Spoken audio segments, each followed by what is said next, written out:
네, 안녕하십니까 여러분. 판타지 리거입니다. 자, 한국 시간으로 토요일 오늘 열렸던 경기들 리뷰해 보도록 하겠습니다. 첫 경기입니다. 애틀란타 브레이브스래. 애틀란타 호크스와 디트로이트 피스톤즈의 경기 있었고요. 오늘도 디트로이트 경기 우리 전속 디트로이트 기자님이신 랑케이 기자님께서 써주신 출처로 한번 리뷰를 해보도록 하겠습니다. 우선은 애틀란타가 지난번 경기에 비해서도 더 손쉽게 승리를 거뒀어요. 136대 112로 애틀란타가 승리를 거뒀고, 디존테 머레이와 트레이 영 이 듀오의 위력은 정말 대단합니다. 트레이 영이 36득점, 디존테 머레이 26득점 원투펀치의 위력을 발휘를 했고요. 벤치에서는 오콩우 선수 그리고 에런 헐러데이 선수가 굉장히 좋은 모습을 보여줬다라는 부분, 그리고 AJ 그리핀도 오늘은 5분밖에 뛰질 않았는데 벤치에서 10득점을 생산해냈습니다. 물론 오늘 경기 점수차가 많이 벌어지다 보니까 나온 선수이기도 했죠. 자, 디트로이트 선수들 한번 살펴보도록 하죠. 일단은 커닝햄의 커리어 하이 6할 야투로 35득점, 9리바운드, 8어시스트에 중요한 것은 1턴 오버. 이 커닝햄의 스탯이다라고는 상상이 안 갈 정도로 정말 오늘 훌륭한 모습을 보였죠.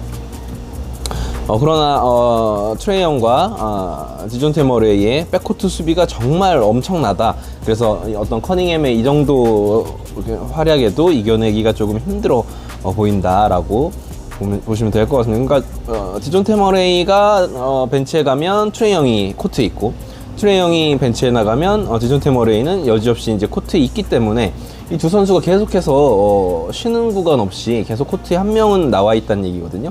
공수에서 이 애틀란타의 화력이 엄청나다는 이야기죠. 커닝햄이 조금 이제 스타일이 바뀌었다 그래요. 예전에는 이렇게 슥슥 피하면서 설렁설렁 하는 농구 있잖아요. 마치 약간 돈치치 같이. 그렇지만 오늘은 보다 더 적극적인 리머텍을 하면서, 그리고 미드레인지에 기반을 둔 경기를 펼쳐주면서 오늘은 좀 효율적인 농구를 펼쳐 보였습니다. 그렇지만 수비를 적극적으로 하다 보니 3쿼터에 벌써 파울 트러블에 걸려버리면서 본인의 어떤 퍼포먼스가 좀 위축될 수밖에 없었던 부분이었고, 그렇게 커닝햄이 빠지자 점수차가 무참히 벌어지기 시작했던 거죠. 커닝햄의 수비가 좀 더 좋아져서 그렇게 수비 기여도가 좋아졌다는 것일 수도 있고, 아니면 이제 나머지 디트로이트 선수들의 수비력이 형편없다라는 이야기가 될 수도 있겠다라는 랑케이님의 의견입니다. 오늘은 3점 슛에서 애틀란타가 완전히 승리를 거뒀습니다. 42%의 성공률을 12개, 디트로이트는 22%밖에 기록을 하지 못했습니다. 자, 오늘은 이제 KD 커닝을 중심으로 디트로이트는 파울 겟을 많이 하는 모습이었죠. 보게 되면 보얀 보그나도비치도, 이 선수도 자유투 성공률도 좋고 자유투 시도를 굉장히 많이 해줄 수 있는 선수예요. 그래서 오늘 9개를 던졌고요.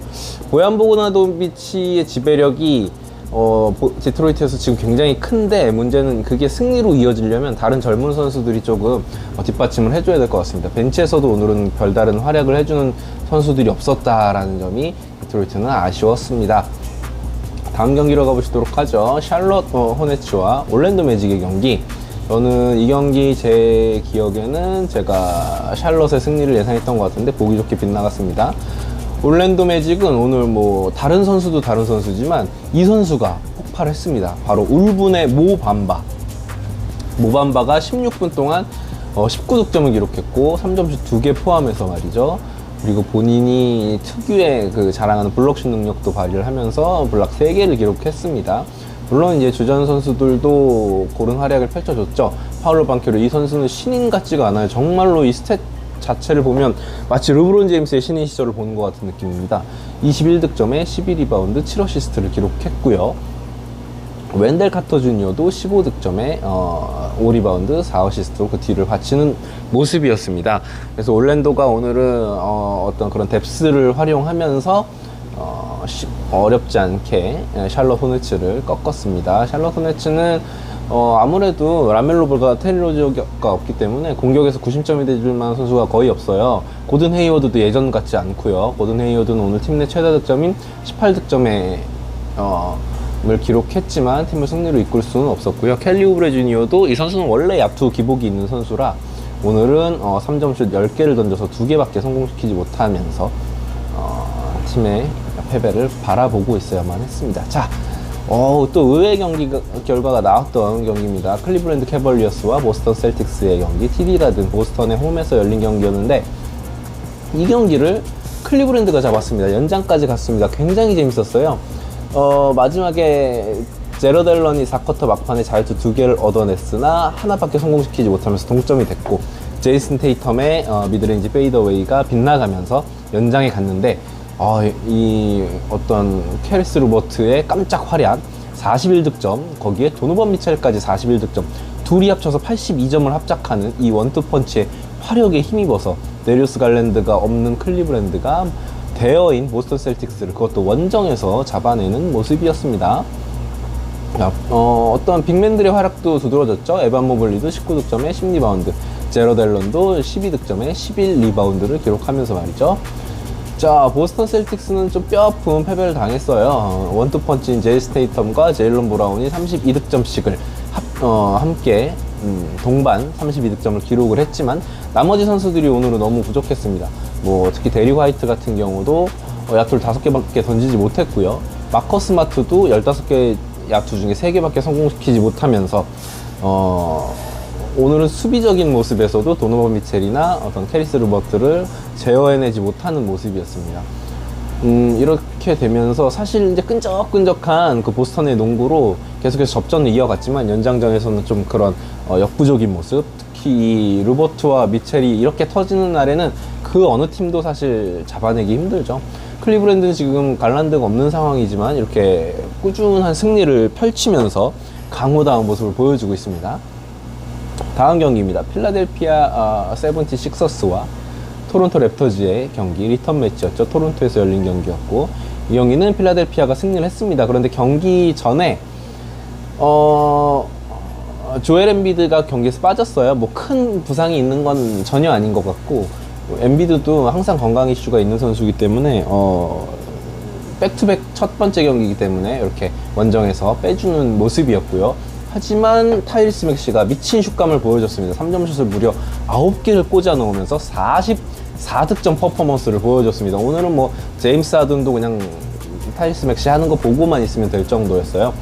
오늘 경기 사실 엠비드가 빠졌지만 엠비드가 빠져서 더 잘 되는 것 아니냐라고 이야기하기에는 그렇게 보기는 어려울 것 같아요. 일단은 타이리스 맥시가 폭발적으로 터졌고요.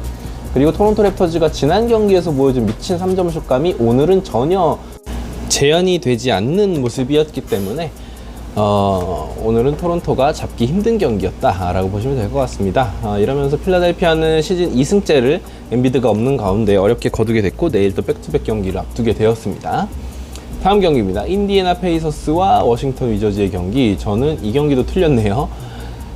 워싱턴의 승리를 예상했는데 오늘은 인디애나 페이서스의 바로 이 선수입니다. 마일스 터너 선수가 드디어 대폭발을 했습니다. 무려 27득점에 3점슛 4개 중에 3개를 집어넣고 자유투도 10개를 얻어내면서 10개 성공시켰고요. 리바운드 10개, 그리고 블락슛 5개를 기록했습니다.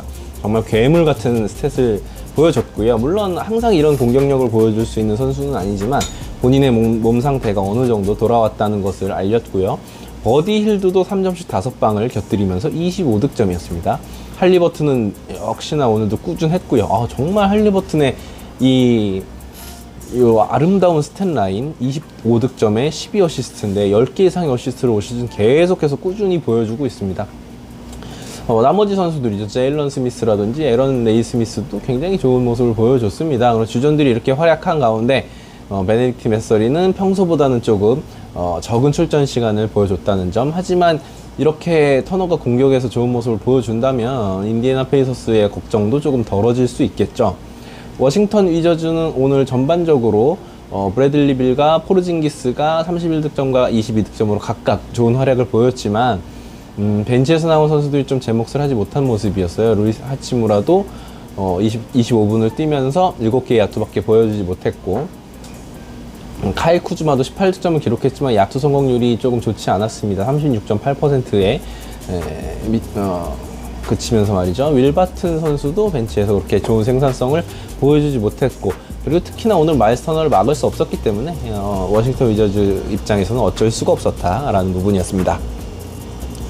자, 뉴욕 닉스와 밀워키 벅스의 경기 살펴보도록 하겠습니다. 이 경기는 뭐랄까요, 올 시즌 굉장히 좋아진 모습을 보였던 뉴욕 닉스가 아직은 이런 최강팀을 상대로는 우리가 좀 더 단련을 해야겠구나라는 것이 느껴졌던 경기였던 것 같아요. 밀워키 벅스는 야니스 안테토쿤보가 30득점, 그리고 14개의 리바운드에 9개 어시스트, 트리플 더블을 아쉽게 달성하지 못한 모습이었지만 압도적인 모습을 보여주었고요. 그리고 또 그레이슨 앨런이라든지 주루 할러데이, 그리고 나머지 뭐 브룩 로페즈, 제본 카터 모두 본인의 몫을 해줬습니다. 바비 포르티스도 벤치에서 나와서 12득점 기록했고요. 조지 힐도 모처럼 두 자릿수 득점을 기록하면서 팀 승리에 공헌을 하는 모습이었습니다. 뉴욕 닉스는 확연히 이 밀워키 벅스의 끈적한 수비에 당황하는 모습이었고, 지난 경기에서 굉장히 좋은 활약을 보였던 제일런 브론스는 뭔가 해보지 못한 채 10개의 야투만을 기록을 하면서 13득점에 그치고 말았습니다. 사실 뭐 RJ 베럿도 20득점을 했지만 17개의 야투 중에 7개밖에 성공을 시키지 못했고, 줄리어스 랜들도 오늘 안테토쿤보 앞에서 한없이 작아지는 모습이었습니다. 임마뉴엘 키클리가 그나마 벤치에서 14득점을 기록했지만 뭐 팀의 패배를 바라보고 있었어야만 하는 경기였던 것 같아요. 그러니까 뉴욕 닉스는 물론 오늘 진 것은 아쉽지만 이런 강팀을 상대로 계속해서 경험을 쌓는 것도 중요한 것 같아요. 아직은 젊은 팀이기 때문에 말이죠. 자, 그리고 설명을 하기 전부터 눈가가 촉촉해집니다. LA 레이커스가 미네소타 원정길에 나섰는데 우선 미네소타는 루디 고베어의 이 미친 스탯을 한번 감상을 해보시죠.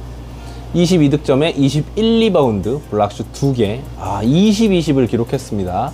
대단한 활약이었고, 그것을 기록하는데 야투는 11개밖에 필요하지 않았어요. 카렌서니 타운스도 후반전에 슛감을 정조준하면서 21득점, 3점슛 3방을 터뜨리면서 그 뒤를 바쳤고요. 이 팀의 지금 에이스는 죽은 볼을 처리해 줄 수 있고 어떤 아이솔레이션에서 변수를 만들어낼 수 있는 최고의 선수는 앤서니 에드워즈입니다. 이 선수가 22개의 야투를 던지면서 29득점. 사실 이제 아무래도 루디 고베어나 카렌서니 타운스 같은 빅맨들은 스스로 만들어서 무언가를 하기가 힘든데, 앤서니 에드워즈는 지금 지난 시즌보다도 더 성장한 모습을 보여주면서 어떤 죽은 볼 처리라든지 본인이 팀의 공격이 잘 돌아가지 않을 때 혼자서 해결할 수 있는 능력을 유감없이 발휘했습니다. 정말 이제는 리그의 에이스가 되는 모습이에요. 벤치에서는 타우린 프린스가 오늘 인상적이었어요. 수비에서도 되게 좋은 모습을 보여주면서 스틸 3개를 기록했고, 르브론 제임스를 잘 막는 모습을 보여주기도 했습니다. 그걸 보면서 이제 르브론 제임스도 확실히 나이를 속일 수 없다라는 것을 느끼게 해줬죠. 오늘 외로운 싸움을 했던 르브론 제임스입니다. 28득점에 7리바운드 5어시스트. 잘했지만 앤서니 데이비스가 오늘 결장을 했기 때문에 팀을 이기게 만들 수는 없었습니다. 그리고 벤치에서 나온 러셀 웨스트브룩 보면서 이 정도면 러셀 웨스트브룩 오늘 잘한 거다라고 이야기할 수 있지만 그건 착시 현상이에요. 그냥 러셀 웨스트브룩이 지금까지 하던 걸 기억하기 때문에 잘해 보이는 것일 뿐입니다. 오늘 야투 17개 던져서 6개밖에 성공을 못 시켰고요. 조금 이제 리머텍을 많이 가져가면서 자유투를 얻어냈지만, 그럼 뭐합니까? 자유투 10개 중에 5개밖에 넣지를 못했는데요. 자유투 성공률이 5할이에요. 자유투만 꼬박꼬박 넣어줬어도 중반까지 좀 시속게임을 할 수 있었거든요. 오히려 이렇게 물론 잘해 보일 수는 있어요. 되게 에너지 레벨을 끌어올리고 어떤 리모텍도 가져가는 모습을 보여줄 수 있는데, 이제는 조금 한계가 온 것 같아요. 본인의 야투 실력이 이 NBA에서 팀을 승리로 이끌기에는 이제는 턱없이 모자라 보입니다. 나머지 선수들은 말할 것도 없이 너무 못했습니다. 오늘은 트로이 브라운 주니어가 앤서니 데이비스 대신 이렇게 많은 시간을 할애를 받아서 12득점을 기록했지만 그렇게 큰 의미가 있는 것은 아니었습니다. 자, 조금 특이할 만한 것은 오늘은 미네소타의 제이든 맥다니엘스가 좀 부진했네요. 부진했지만 뭐 득점력에 기복은 있을 것 같은데, 이 선수를 오늘 블락슛 4개를 기록할 정도였으니까요. 이 선수를 계속 가지고 가시는 것을 추천을 드립니다. 자, 그 다음입니다. 시카고 불스와 샌안토니오 스퍼스의 경기. 샌안토니오의 홈이었고 잭 라빈이 빠졌지만 저는 당연히 시카고가 이기지 않을까 싶었는데 오늘 역시나 샌안토니오는 그렉 포포비치의 힘인가요? 이 팀의 단단한 모습을 그대로 보여줬습니다. 야콥 퍼들이 21득점 13리바운드 골밑을 완고하게 견고하게 지켜주는 모습이었고요. 이제는 리그 전체 에이스로 자리 잡은 켈든 존슨이 역시 33득점으로 활약을 했습니다. 트레 존스도 어시스트 8개를 기록하면서 본인의 어떤 장점을 활용을 하는 모습이었고 시카고 불스의 3점 슛을 단 33.3%로 막아내는 어떤 그런 수비력까지 보여줬습니다. 시카고는 오늘 부세비치가 너무 부진했어요. 24분 동안 야투 13개 던져서 4개밖에 성공시키지 못했고 9득점에 그쳤습니다. 한 자릿수 득점에 그치고 말았고 더마 드로잔 혼자 고군분투했습니다. 오늘은 더더욱 잭 라빈이 좀 그리워지는 날이네요. 잭 라빈은 뭐 큰 문제가 있는 건 아니고 또 백투백이기 때문에 오늘 하루 쉬어갔습니다. 33득점에 더마 드로잔 자유투를 무려 12개를 얻어냈고요. 그리고 그 뒤를 바친 것은 코비 화이트와 안드레 드러먼드 정도였는데 선수는 이제 벤치 자원이었고 샌안토니오의 어떤 그런 견고한 수비를 뚫어내기에는 역부족이었던 것 같습니다. 자, 다음 경기로 가보시죠. 유타와 덴버 너게츠의 경기입니다. 이 유타와 덴버 너게츠의 경기는 덴버 너게츠가 111대 101로 손쉽게 승리를 거뒀습니다. 자, 니콜라 요키치의 평균 득점이 조금 떨어질 것 같다고 제가 시즌 시작하기 전에 말씀을 드렸는데 확연히 좀 그런 모습이에요. 왜냐면은 마이클 포터 주니어의 야투 점유율이 굉장히 많아요. 그리고 마이클 포터 주니어가 야투를 던지는 것은 팀 입장에서도 좋은 겁니다. 굉장히 효율이 좋은 선수잖아요. 그래서 오늘은 포터 주니어가 22득점에 13리바운드를 기록했고요. 좀 설렁설렁 동료들의 찬스를 봐주는 니콜라 요키치는 12득점에 그리고 10리바운드 어시스트 6개를 기록하는 모습이었습니다. 요키치라는 선수 자체가 사실 본인의 스탯을 무럭무럭 잘하게 하여 본인이 돋보이게 하는 농구를 추구하는 선수가 전혀 아니에요. 이 선수는 팀이 이길 수 있다면 그 가장 효율적인 방법을 찾아내는 선수입니다. 그렇기 때문에 오늘도 이렇게 무난하게 승리를 거뒀고요. 가비지 경기였기 때문에 자말 머레이는 오늘 20분밖에 출전하지 않았습니다. 그리고 벤치에서 본즈 아일랜드가 26득점을 쏟아 부으면서 본인의 어떤 경기력을 뽐냈습니다. 유타 재즈는 오늘 뭐 무난하게 지는 경기였습니다. 두 자릿수 득점을 기록한 선수가 주전 중에 라우리 마카넨과 마이크 콘리 주니어밖에 없었을 정도로 공격에서 조금 빈공을 보여줬어요. 3점슛 야투율도 25%. 이 유타 재즈는 지난번에도 말씀을 드렸지만 3점슛 성공률이 잘 나오지 않는 날에는 팀이 이길 수가 없습니다. 왜냐면 아까 이야기한 뭐 앤서니 에드워즈나 도노반 미첼 같은 선수가 없기 때문에 팀을 어떤 위기에서 구해줄 그런 슈퍼에이스는 없는 상황이니까요. 그렇게 해서 뭐 무난하게 유타 재즈가 진다면 이런 그림으로 지는 경기가 올 시즌에 많을 것이다 라고 예상을 해봅니다. 자, 다음 경기 가보시죠. 오늘 굉장히 제가 기대했던 경기인데 뉴올리언스 펠리컨스와 피닉스 선즈의 경기. 근데 약간 김이 빠졌어요. 왜냐면 자이언 윌리엄슨이 경기 전에 이제 오늘도 빠진다. 다음 경기부터 아마 복귀할 것 같다라고 이제 뉴스가 나왔어요. 그리고 또 허버트 존스도 나오지 못하면서 그 특유의 수비력을 보여주지 못하는 상황이 되었기 때문에 조금 김이 샜는데 역시나 경기 피닉스 선즈가 가져가게 되었습니다. 에이튼이 오늘 7분밖에 뛰지 못하고 부상을 당해서 발목이 조금 삐끗했다 그래요, 경기 중에. 그래서 7분밖에 뛰지 못하고 경기장을 나갔는데 그럼에도 불구하고 피닉스 선즈가 승리하는 데는 그렇게 큰 무리가 없었습니다. 자, 오늘의 에이스는 데빈 부커가 아니었습니다. 미칼 브리지스였어요. 정말 그 긴 팔로 효율적인 야투를 꽂아대는 모습. 지난 경기에서 이어서 오늘도 고효율 야투를 기록하면서 무려 27득점 그리고 블락슛은 3개를 기록했습니다. 야투는 무려 13개 중에 10개를 집어넣었고 3점슛도 3개를 곁들이는 모습. 이 선수의 어떤 공격에서의 효율성은 카와이 레너드의 그것을 조금 연상케 해요. 물론 공격에서의 스킬이나 기복이 좀 카와이 레너드에 비할 바는 아니지만 말이죠. 그러면서 데빈 부커는 오늘 야수를 14개밖에 던지지 않았고 16득점으로 팀의 승리를 조금 관망하는 모습이었습니다. 크리스 폴 역시 어시스트를 9개 뿌려주는 모습이었고요.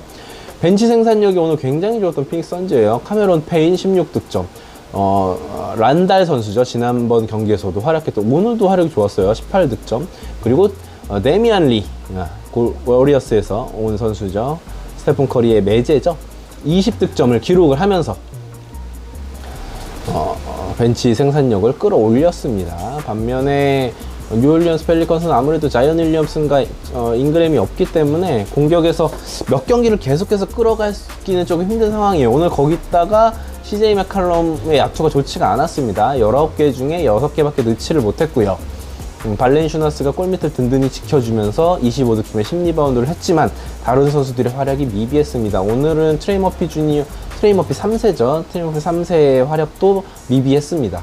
그렇기 때문에 팀을 승리로 이끌기에는, 특히나 어떤 지금 몇 년째 서부의 강호 자리를 군림하고 있는 피닉스 선즈를 이기기에는 조금 힘들었다라고 볼 수 있을 것 같습니다. 그리고 마지막 경기였죠. 릴라드가 빠진 포틀랜드가 휴스턴 로켓츠를 홈으로 불러들였습니다. 팀의 전력 차가 조금 느껴지는 경기였어요. 릴라드가 없었지만 앰퍼니 사이먼스가 이곳은 나의 집이다 라고 외치면서 30득점, 3점 슛도 7방을 터트리면서 팀을 완전히 캐리하는 모습이었고, 오늘은 유세프 너키치도 골밑에서 27득점에 15리바운드라는 어마무시한 스탯을 찍어주면서 활약을 했습니다. 제레미 그랜트도 15득점으로 그 뒤를 바쳤고요. 그러면서 별다른 어떤 벤치 멤버들의 활약 없이도 이 유세프 너키치와 앰퍼니 사이먼스의 활약만으로도 이 휴스턴 로켓츠를 때려잡기에 충분했는데, 오늘 휴스턴 로켓츠의 엑스맨은 제일런 그린이었습니다. 야투를 19개 던졌는데 4개밖에 성공을 시키지 못했습니다. 21.1%에 그치면서 11득점, 온코트 마진이 무려 마이너스 19점. 정말 오늘 경기 한정 팀을 말아먹었다라고 표현해도 될 정도인 것 같습니다. 케빈 포터 주니어는 지난 시즌 대비해서 굉장히 효율적으로 좋은 모습을 보여주고 있는 것 같아요.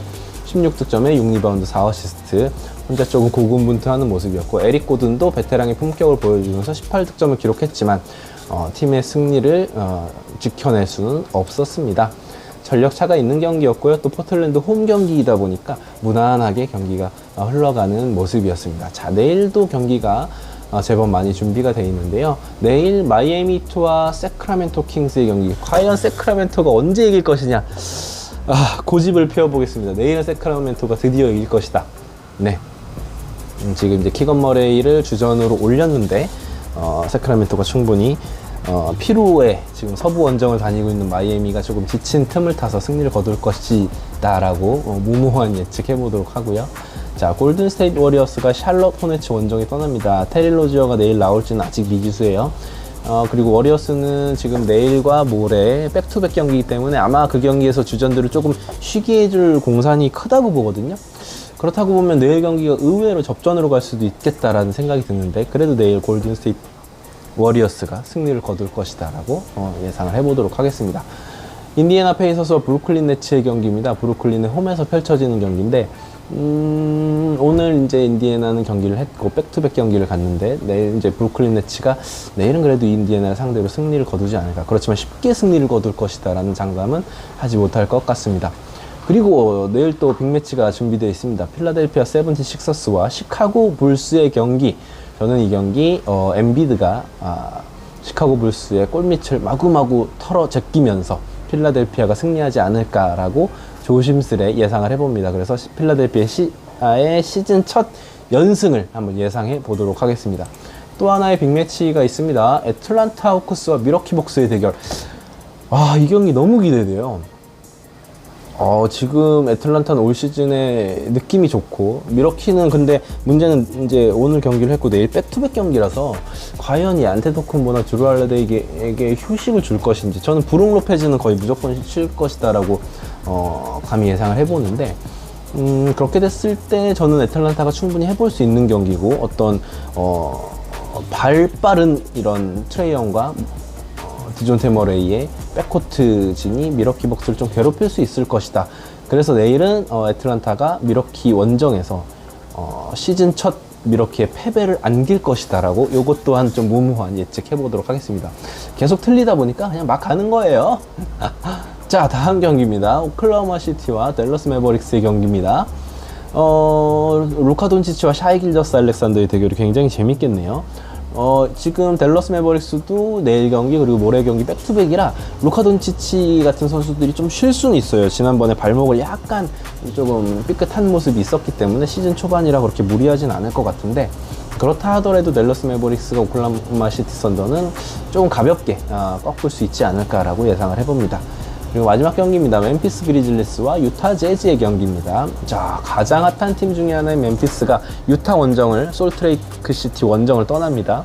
저는 뭐 이 경기 무난하게 자모란트와 데스먼드 베인 이런 선수들의 화력을 앞세워서 유타 재즈를 침몰시킬 것이다 라고 예상을 해보도록 하겠습니다. 자, 오늘도 경기가 많았고 내일도 경기가 많은 어떤 그런 주말에 행복한 NBA 시즌을 보내고 있습니다. 여러분들도 건강 조심하시고요. 저희 판타지 리거 구독, 좋아요, 알림 설정 좀 부탁드리겠습니다. 감사합니다.